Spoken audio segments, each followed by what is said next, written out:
Olá, moçada que acompanha o canal, tudo bem com vocês? Pra quem não me conhece, o meu nome é Ana Júnia e esse é o 35 Entrevista.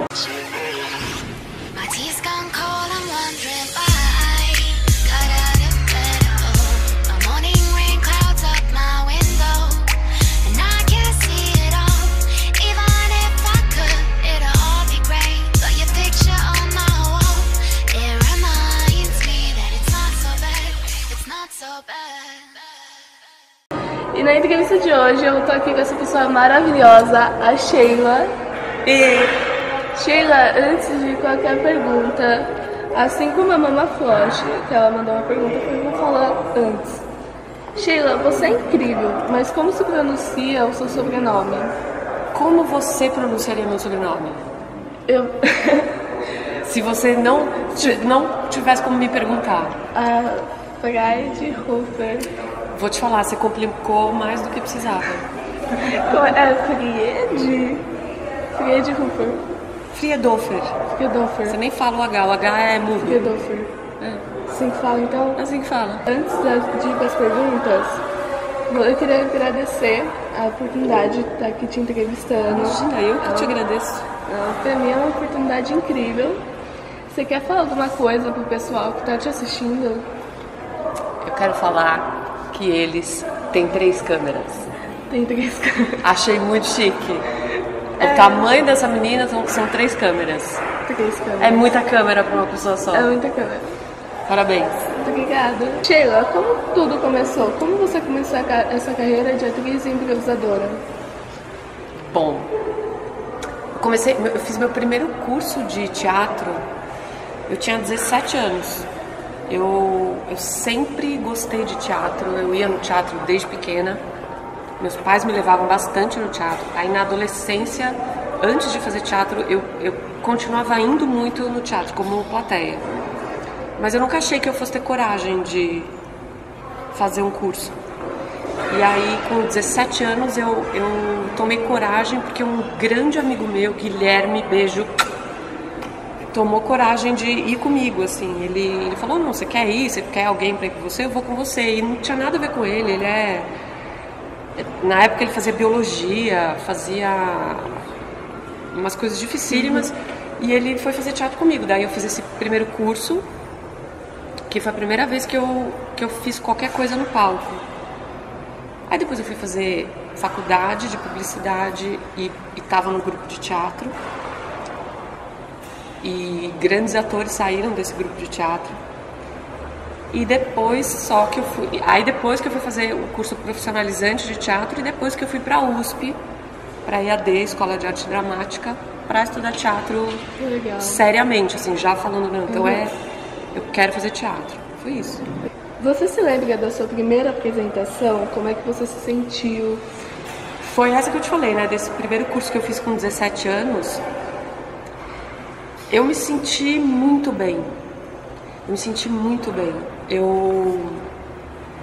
Primeiro que assim, eu escolhi a peça que eu queria fazer. A gente não fez a peça inteira, né? A gente fez algumas cenas de um texto. Era um texto que não era publicado na época, nem sei se ele hoje está publicado, que chama Fulaninha e Dona Coisa, uma comédia que são 3 personagens, mas as 2 protagonistas são uma patroa e uma empregada.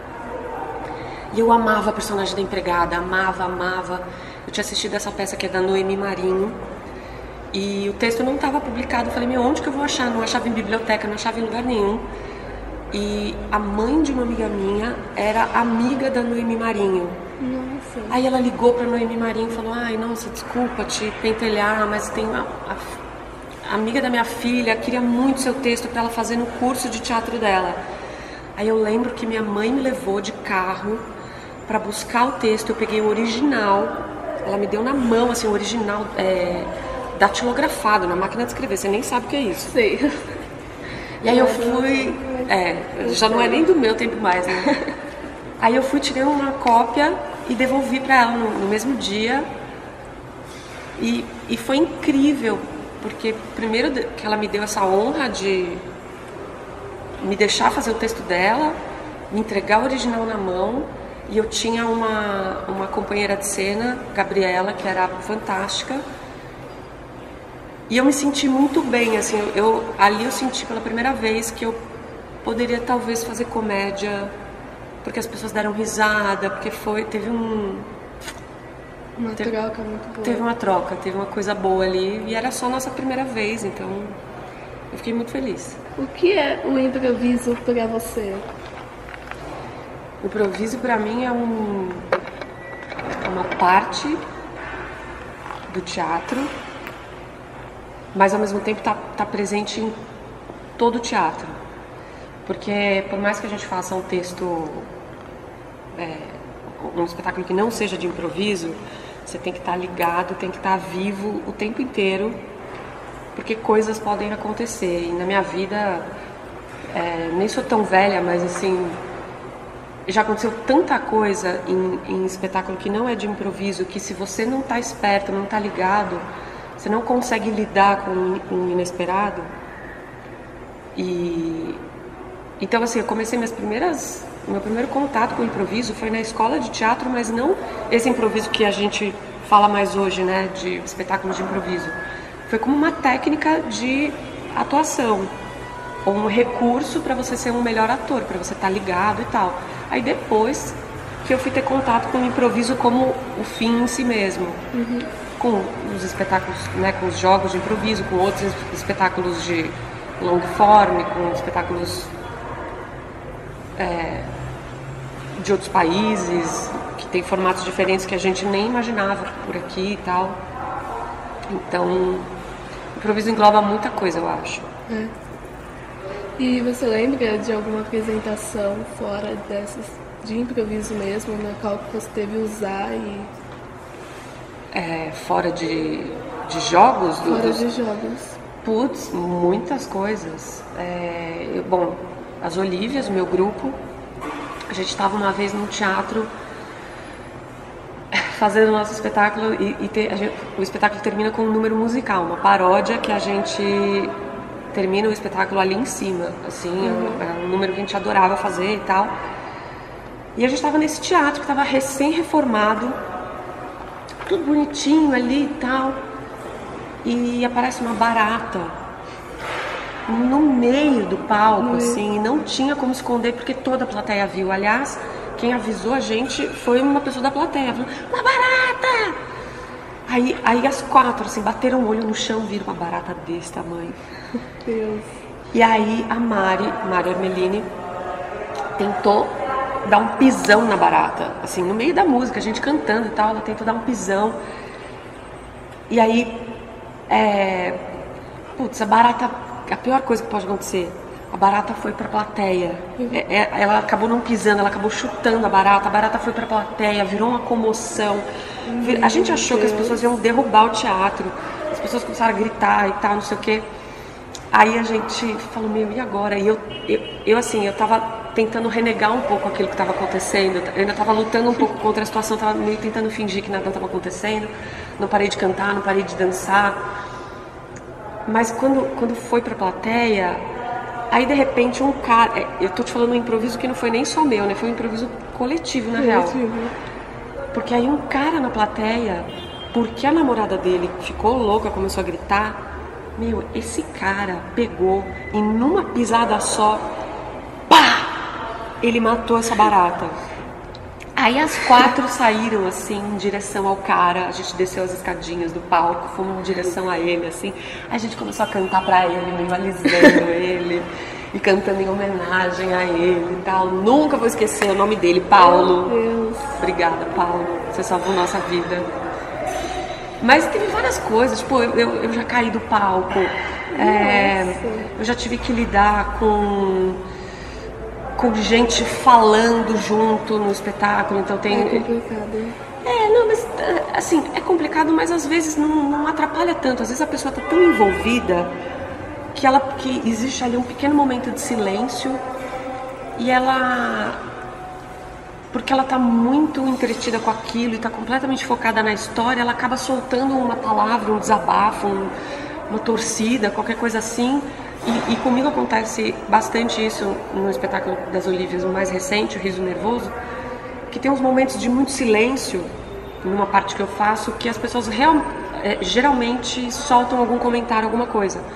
Aí tem vezes que dá pra aproveitar, tem vezes que dá pra dialogar com aquilo, tem vezes que eu só dou uma respirada diferente e essa respirada diferente já é uma resposta àquilo. E as pessoas sempre reagem a isso. Mas, putz, muita coisa já aconteceu, muita coisa de figurino dar errado, Pô, eu já fiz peça e descobri no meio da cena que meu zíper tava aberto. Muita coisa. Caramba, no meio da peça. No meio da peça. É muita coisa, é uma loucura. É muita coisa. Enfim. Mas é isso, assim. Tanto pra coisas que dão errado, como pra coisas que às vezes a gente não esperava e deu certo.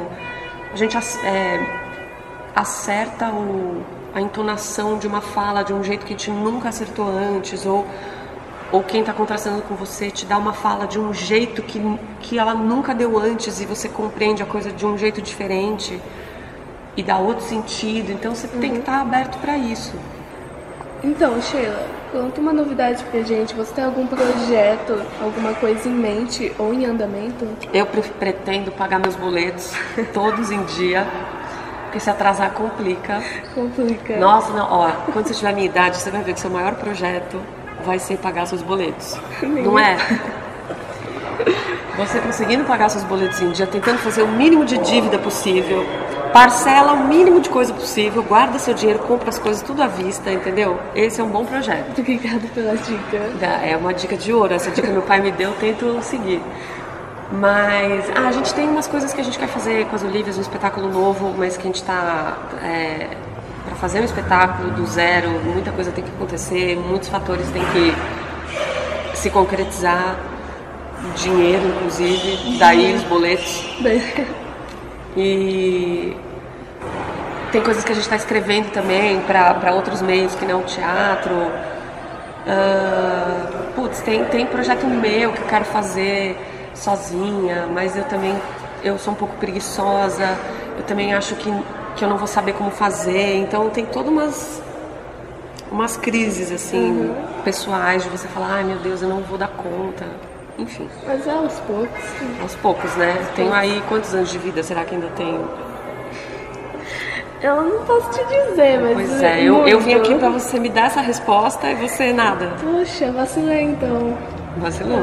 Devia ter dado esse Google antes. Aí, vamos chutar. Chuta aí. Quantos você tem? Quantos anos você acha que eu tenho?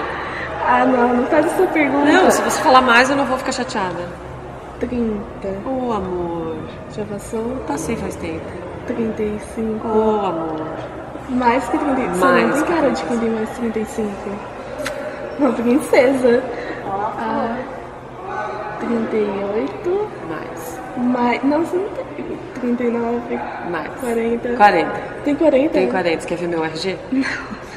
Mas não parece. Obrigada. Não parece. Eu uso o BB Cream. Agora vamos para o momento em que vocês que estão em casa participam. Eu pedi para que me enviassem perguntas e eu recebi bastante pergunta bem legal. E eu separei algumas aqui para estar perguntando para a Sheila hoje. A Atsa Mirelli, ela perguntou como você conheceu os Barbichas. A gente se conheceu num projeto que a gente fazia no Teatro Folha. É o teatro que fica lá no Shopping Higienópolis. Era um projeto de humor que chamava Nunca Se Sábado. Eles juntavam vários grupos de humor, isso acontecia só aos sábados. E a gente, as Olívias, a gente fazia lá, se apresentava com sketches. Eles também começaram a se apresentar lá com sketches e a gente achou eles muito interessantes, porque eles tinham um tipo de humor que a gente achava muito parecido com o nosso. E a gente começou a ficar amigo e tal, e aí foi isso, eles começaram a chamar a gente para fazer coisas dele, a gente começou a chamar os meninos para fazerem coisas nossas. Então, quando a gente começou a fazer vídeos para a internet, o Dani dirigia, o Andy fazia o som, ficava segurando o microfone assim e tal, era bem guerrilha, sabe? A gente fazia tudo na raça com vontade de produzir coisas legais. E como tá sendo trabalhar com eles hoje? Tá bom. Tá bom? Tá bom. Eles em todo esse tempo, desde que isso nem existiu o Improvável naquela época, foi antes do Improvável. Antes do Improvável? Eles só faziam um espetáculo de sketch naquela época. E aí quando eles criaram o Improvável deu pra eles uma projeção e um know-how de fazer as coisas. Então, hoje em dia eles têm uma equipe incrível, super profissionalizada, eles já têm todo um conhecimento e uma cancha de não só de fazer o espetáculo em si, mas de levar o espetáculo para vários lugares. Assim, esse espetáculo, apesar dele ser grande, ele virou portátil na medida em que ele viaja até para fora do Brasil. Então, é uma equipe muito bem treinada, muito bem sambada, e que sem essa equipe é impossível, né? A equipe deles é muito boa. Pois é. A Amanda Brogni, ela perguntou que, na sua opinião, qual é a melhor parte de trabalhar na área do improviso? Eu acho que é essa demanda constante da gente estar vivo. Constante, a gente nunca pode descansar, porque quando você descansa, quando você relaxa, você se desliga. Isso também no teatro, que não é improvisado, mas aqui, como no improviso a gente realmente não sabe o que vai acontecer, tem que estar ligado. Você tem que estar muito ligado, porque às vezes se eu perdi uma fala que está acontecendo ali, eu estou fora de cena, eu perdi uma fala, às vezes eu não entendo a cena, porque eu não entendi o que um ator disse. E é isso, né? Tudo que a gente já falou, tem que estar ligado para responder a todo tipo de estímulo. Então, acho que é isso. Ela Cortê, ela perguntou qual é a sensação de estar no palco sem ter lido nenhum roteiro. Mesmo com todo o treinamento, ainda fica nervosa ou já se tornou algo natural? Não, fico nervosa sempre. Nervosa? Sempre. E como que é a sensação de estar lá em cima sem nenhum roteiro? É a sensação de você estar andando num cabo de aço assim, sem proteção, sabe? Eu acho. É louco, então. Porque você pode cair a qualquer momento. O lance é que assim, eu acho que, pelo menos pra mim, eu nunca caí numa desgraça tão completa com os meninos, porque sempre que eu posso fazer uma merda, posso fazer alguma coisa errada ou tentar uma coisa que não deu certo, sempre alguém vai te socorrer, sabe? Um ajuda o outro. Então, e eles têm muita experiência nisso, então, tipo, é uma preocupação, mas assim, eu sei que eu não vou morrer, entendeu? que no fim dá certo, por mais que, nossa, não foi tão legal tal jogo, não foi tão engraçado tal cena, mas sempre a gente dá um jeito de salvar. O Daniel Santana, ele perguntou: quando você decidiu que ia trabalhar com improviso e humor, como foi a recepção dos seus pais e amigos com essa ideia? Te amo, você é sensacional. Ai, me ama, nem me conhece. Ele te acompanha, gosta muito de você. Duvido, se ver minha louça pra lavar, se você ainda vai me amar.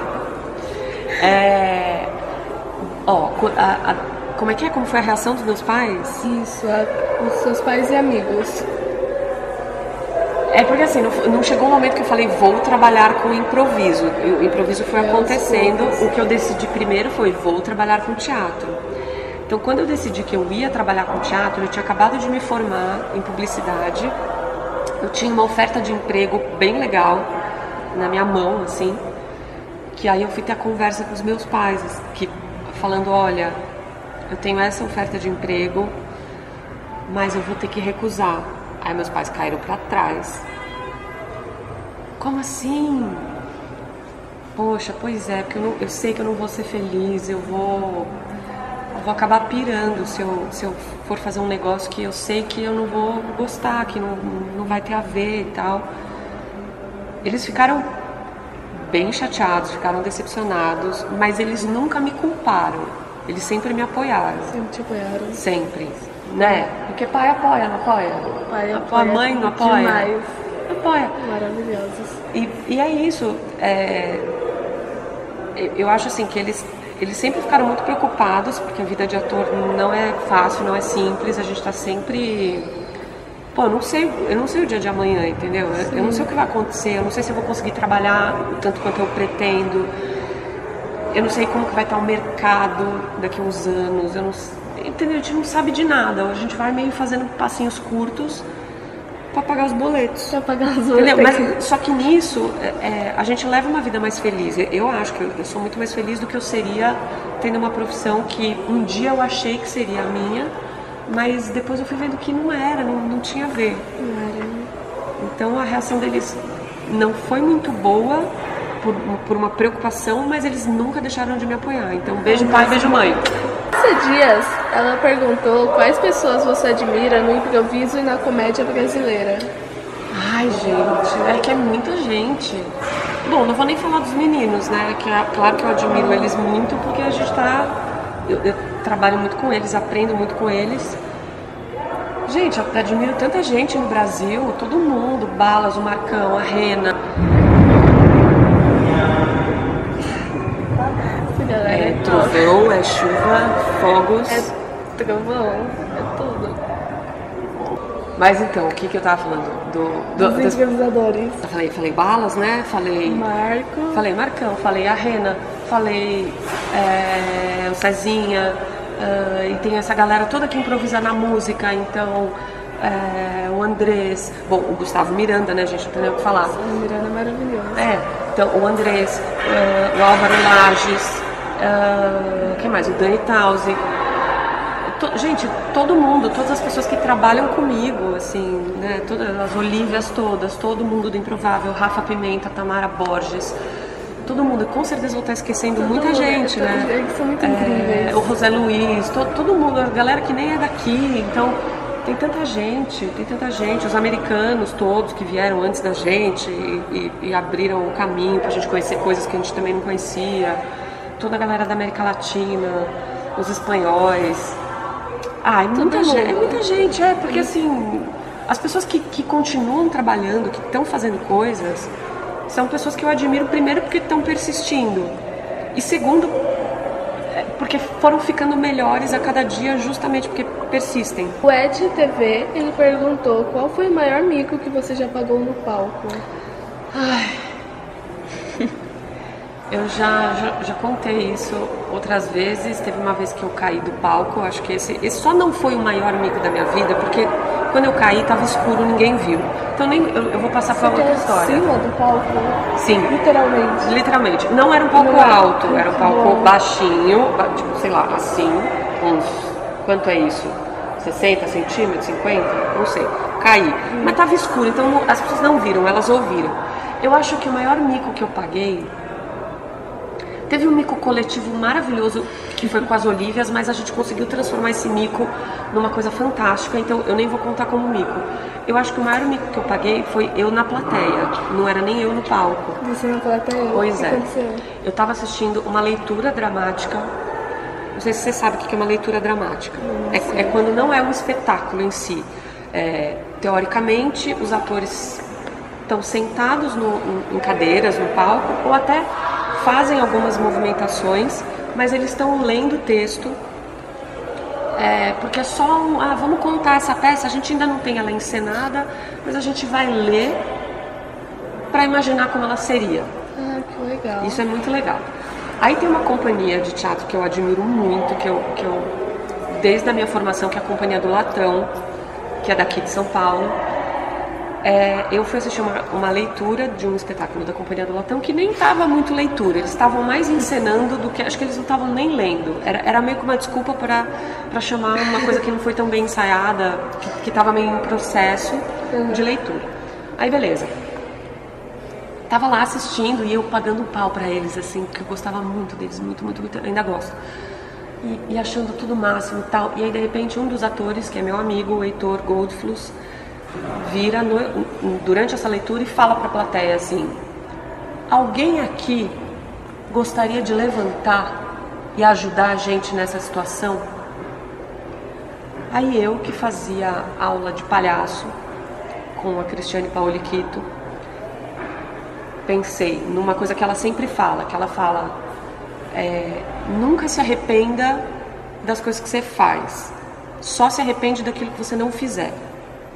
Tipo, você quer muito fazer uma coisa, você não tem coragem disso, você se arrepende. Aí o cara que eu admirava, da companhia que eu admirava, virou pra plateia perguntou: alguém quer subir aqui? Eu jamais ia subir no palco com essa gente toda. Eu olhei, ninguém falou nada. Eu levantei.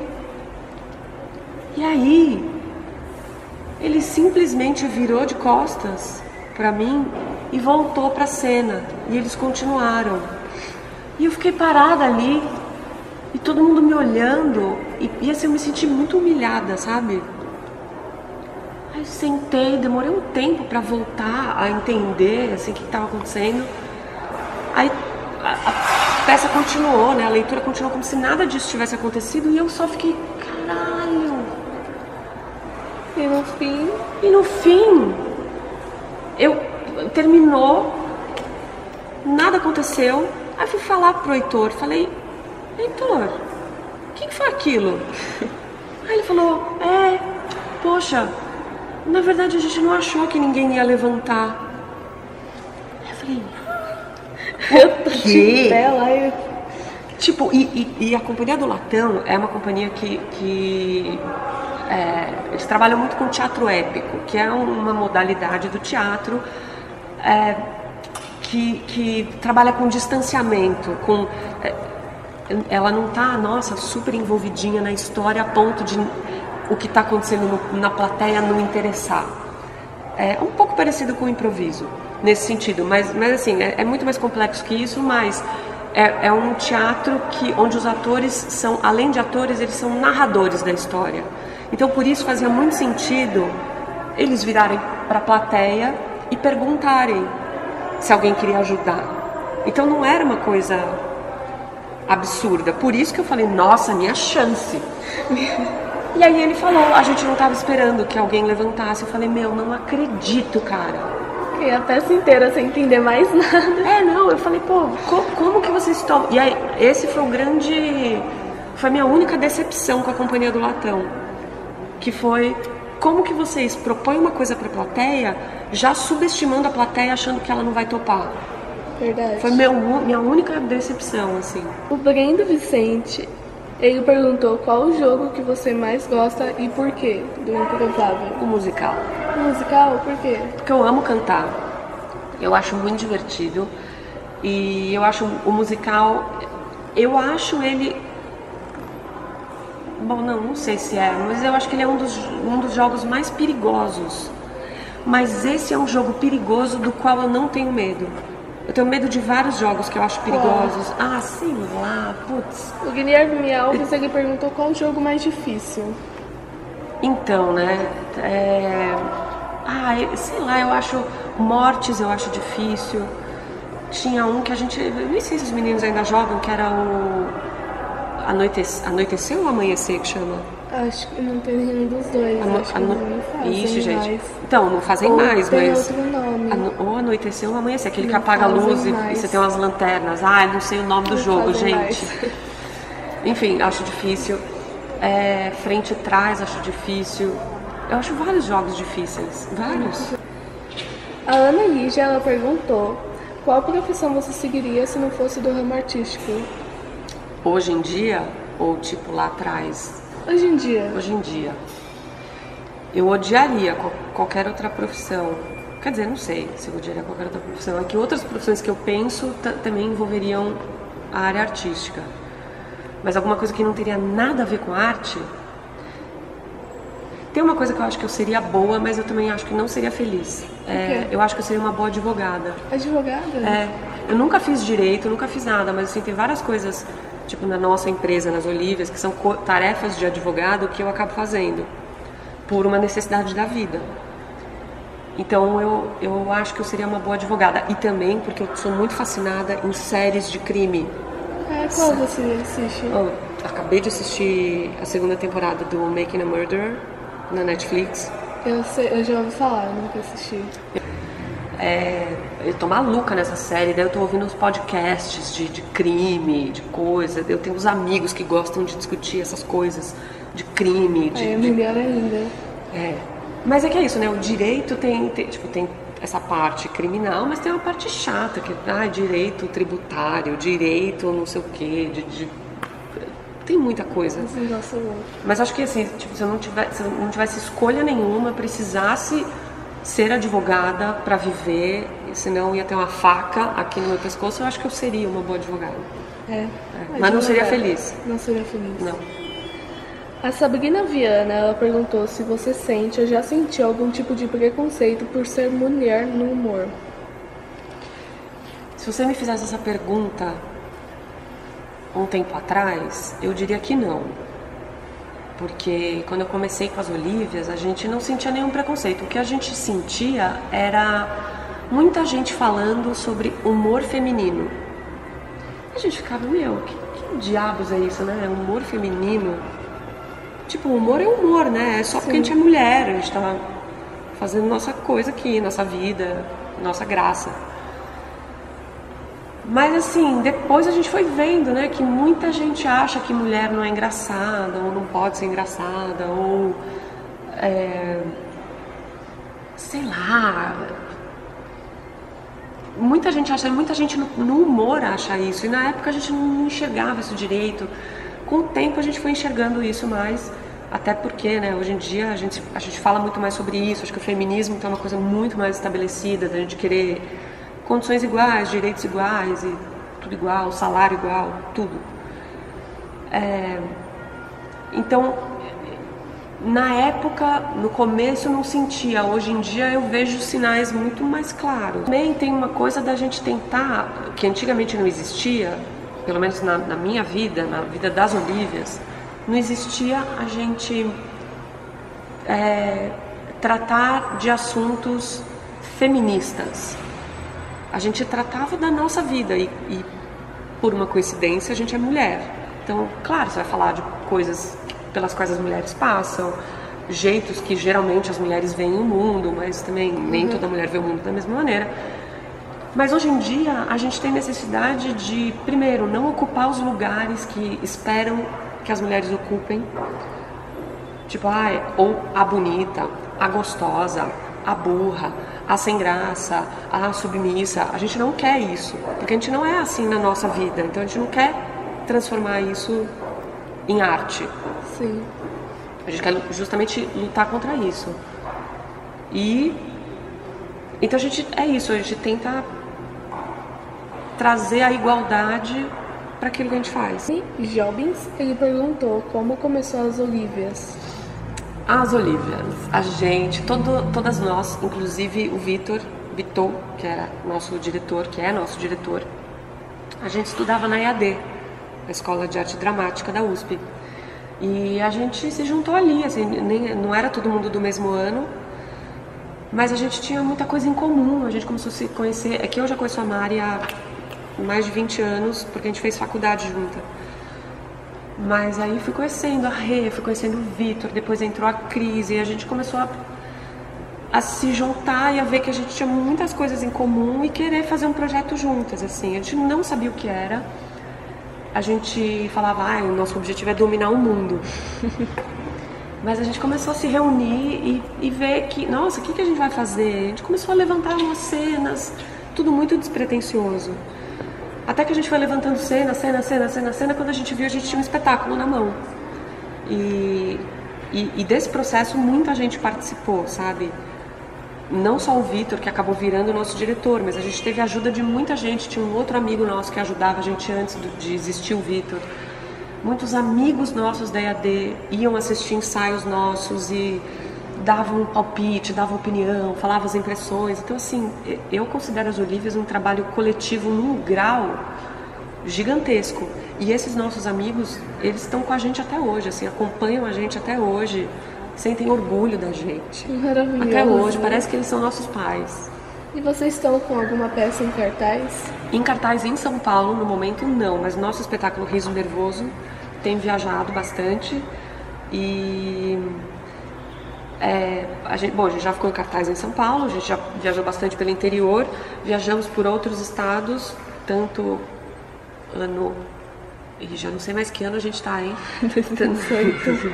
A gente viajou em 2017 para vários lugares, 2018, vamos viajar em 2019. Que legal. Tamo aí, gente, querendo que a gente viaje, liga pra gente. A última agora é da Rita de Cássia. Ela pediu para você definir sonho. Pedido baseado no dicionário improvável 7. Sonho. Doce de padaria, robusto, com creme, docinho dentro, revestido de açúcar. Engorda. E pra encerrar, Sheila, tem alguma pergunta que você adoraria que fizessem pra você, mas que nunca fizeram? Tá tudo bem? Tá te faltando alguma coisa? Como eu posso te ajudar? Posso fazer massagem no seu pé? Qual mais?